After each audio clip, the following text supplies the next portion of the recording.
Okay, this is a quick update. You remember that noise that the engine was making, that whirling noise? It sounded like a bearing or something. If you listened to the last video, you heard it. Well, it's still making it. I've now got the Eldebrock carburetor on there, but I tracked down the noise.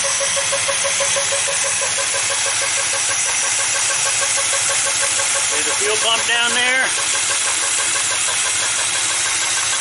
You see that hose?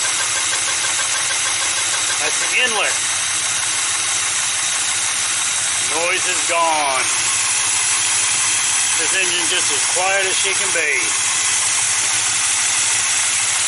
It was all just a squeaking diaphragm on the fuel pump because I don't have it hooked up because I've got a little bit of water in the gas tank.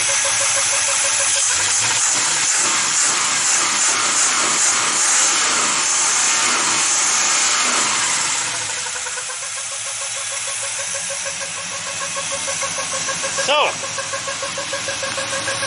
that's what it sounds like. I don't know if you can hear it any better back here.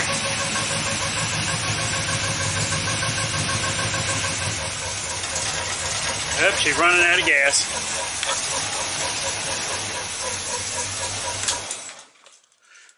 That's okay, because I only turned the fuel pump on for a minute to fill the bowls.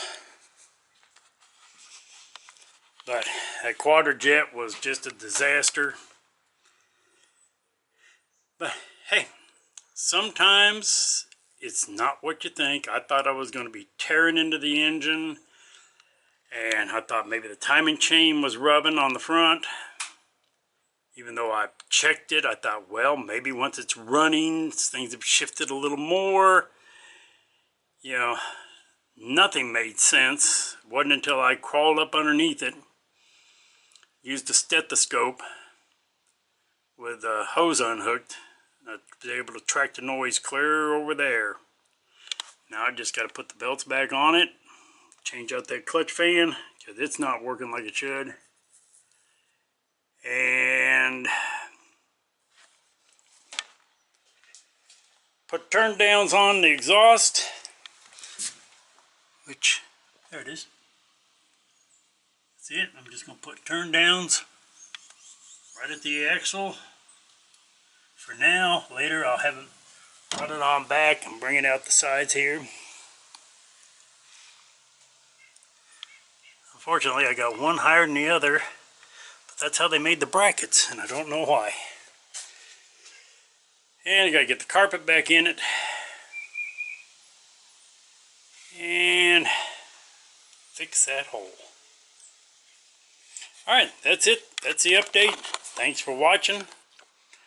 Like, share, subscribe, tell a friend, and hey, maybe next time I'll have something you're interested in. For now, bye.